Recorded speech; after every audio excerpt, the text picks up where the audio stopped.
둘 다 직업이 안정적이고 서로 좋다 하고 오래 만나며 변하지 않는 모습이 기특해서 허락은 하겠지만 그 집 부모님, 아니 가장으로서의 아버지가 살아오신 배경을 보면 결혼 허락이 망설여진다 말씀하시는 아버지가 신경 쓰여 글을 올립니다. 이 사람과 너무 오래 사귀어서 정에 이끌려 판단이 흐려진 건가 싶어서요. 우선 저희 집 환경을 얘기하자면 현재는 부유한 것도 아니고 못 사는 것도 아닌 상태입니다. 저희 아버지는 가장으로서의 책임감이 좀 강한 분이시고요. 부모님 두 분 모두 든든한 부모님이 계셨던 것도 아니고 기반이 마련된 상태에서 결혼을 하신 것도 아니었습니다. 그래서 결혼하고 다 쓰러져가는 판자촌에서 신혼을 시작하셨다 하더라고요. 그만큼 넉넉하지 않고 삶이 순탄치 않았지만 행복하게 잘 지내오셨습니다. 그렇게 지내오시다 하던 사업이 망하고 전세 사기까지 당하면서 큰 스트레스로 제가 초등학교 때 아버지가 많이 편찮으셨습니다. 10년 넘게 긴 투병 생활 끝에 정말 운 좋게 이식을 받으실 수 있었네요. 그때 제가 20대 초중반쯤이었는데 당시 저는 저희 집이 힘들다는 생각을 전혀 하지 못했습니다. 대학교 학비며 용돈이며 준비물 값이며 충분히 주셔서 힘든 상황인지도 몰랐어요. 30이 넘은 지금에 와서야 뒤돌아보니 엄마 혼자 고군분투하며 힘드셨겠다 싶더라고요.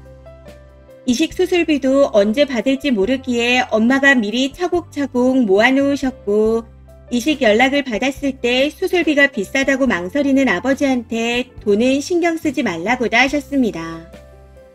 지하 월세방에 가는 한이 있어도 수술비 낼 정도는 충분하니 꼭 받으라고 하셨던 기억이 어렴풋이 나는 것 같네요. 그렇게 이식 수술이 성공적으로 잘 끝났지만 막상 큰 수술을 하고 나온 아버지는 기쁘기보단 언제 잘못돼서 죽을지 모른다는 생각을 하셨던 것 같습니다. 혼자 애들 키우면서 주변에 아쉬운 소리 안 하게끔 갈 때 가더라도 애들 학비며 생활비는 충분히 벌어놓고 가겠다 하고 말씀하시는 걸 들었거든요.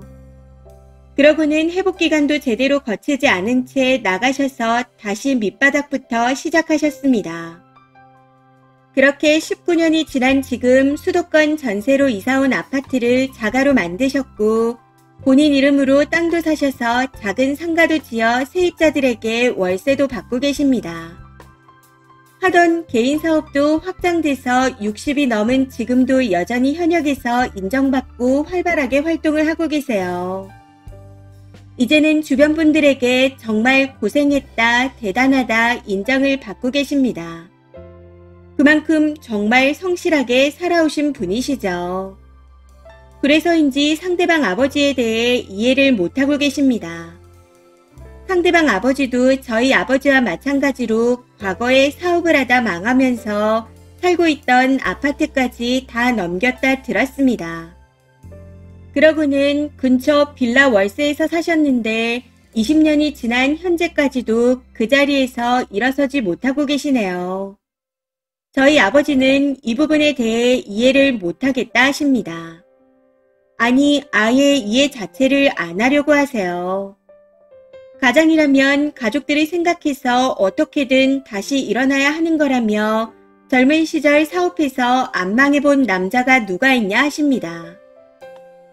사업이 망해 와이프까지 신용불량자로 만들었으면 어떻게든 일어나야 되지 않겠냐. 아버지가 혼자 너무 편하게 살아오셨다. 아들은 아빠를 조금이라도 닮기 때문에 아무리 직업이 좋아도 그 집 환경과 아버지를 보니 미래가 보이는 결혼이라 걱정된다. 이런 식으로 말씀하고 계세요. 사실 남친 아버님이 힘든 일은 절대 안 하려고 하긴 합니다.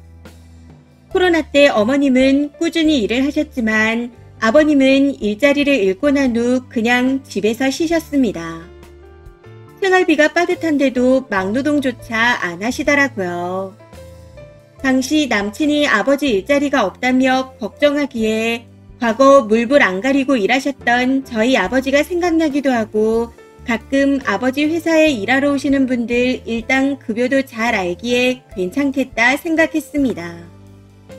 해서 그쪽으로 일자리가 있는지 잘 모르나 싶어 일당 근무도 괜찮다 말했었죠. 근데 돌아온 답변이 우리 아버지가 그런 막노동을 했으면 좋겠어 라는 거였습니다. 그 뒤로 얘기를 안 하긴 했었지만 당황스럽더라고요. 다행히 현재는 두 분 다 일을 하고 계시지만 이것도 안정적인 곳이 아니라 언제 그만두실지 모르는 상태입니다. 그래서 걱정이 되는 건 사실이라 이번에 남친에게 부모님이 앞으로 직장을 그만두시거나 편찮으시게 되면 어떻게 할 거냐 물었습니다. 언제 일을 그만두실지 모르는데 생활비나 여러 가지 계획을 듣고 싶어 솔직하게 털어놓았었죠. 근데 버럭 화를 내더라고요. 사실 이전의 경험을 통해서 조금 예상은 했었지만 너무 화를 내니 당황스러웠습니다. 제가 자존심을 상하게 말한 건지 저런 말이 뒤에서 본인 부모님을 욕하는 거라 생각하는 건지는 모르겠지만 현실적으로 보지 않고 그저 기분이 나쁘다며 화내는 남친에게 많이 섭섭하기도 했었고요. 아무튼 그렇게 따지면서 저희 아버지도 또 언제 아프실지 모르는데 그건 왜 말 안 하냐고 따지는데 그냥 할 말을 잃었습니다. 여기서 뭘 어떻게 말하라는 건지. 아버지가 제 인생을 살아주시는 게 아니기에 많이 고민하고 있고 내가 만난 사람 내가 더 잘 알기에 충분히 대화를 하고 싶습니다. 근데 대화 주제가 어쩔 수 없이 직설적으로 내뱉어야 하는 부분이다 보니 서로 상처를 안 받고는 할 수가 없네요. 그렇게 이야기를 하다 보면 이대로 관계를 정리해야 한다는 걸 잘 알고 있기에 고민됩니다. 모든 결혼이 완벽할 순 없겠지만 생각하면 할수록 이건 뭔가 아닌 것 같다는 생각에 결혼이 망설여집니다. 내가 너무 계산적으로 행동하고 있는 건가? 속물인가? 하는 생각에 혼란스러워서 글을 남깁니다. 조언 부탁드려요. 댓글입니다. 첫 번째, 우리 아빠가 그런 막노동을 하면 좋겠냐는 건, 즉 그런 힘든 상황이 오게 된다면 내가 그런 막노동을 하면 좋겠냐는 말입니다. 님은 보고 자란 환경이 있으니 막노동도 마다 않고 하실 거고요. 저라면 절대 안 합니다. 장기 연애 후 이별이 쉽진 않겠지만 그렇다고 죽지 않아요.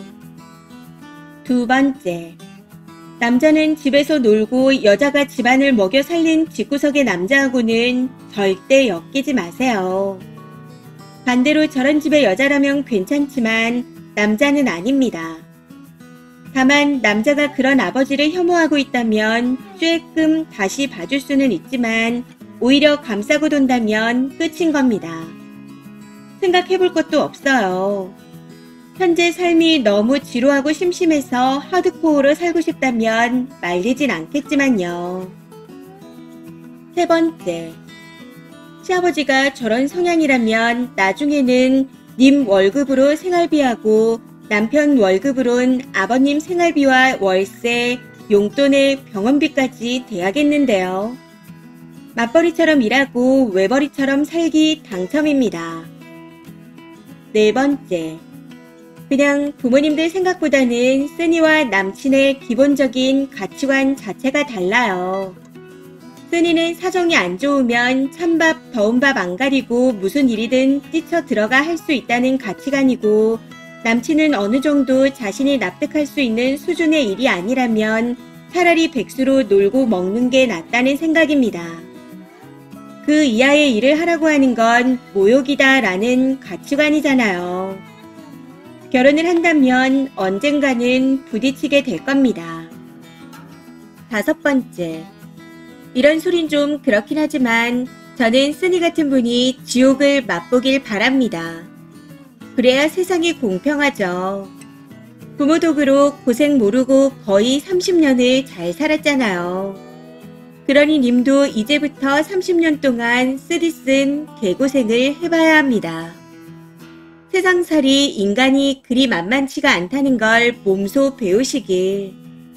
다만 한 가지 안타까운 건 아무 죄 없는 부모님이 모질이 딸 때문에 상당한 피해를 입게 되는 점이네요.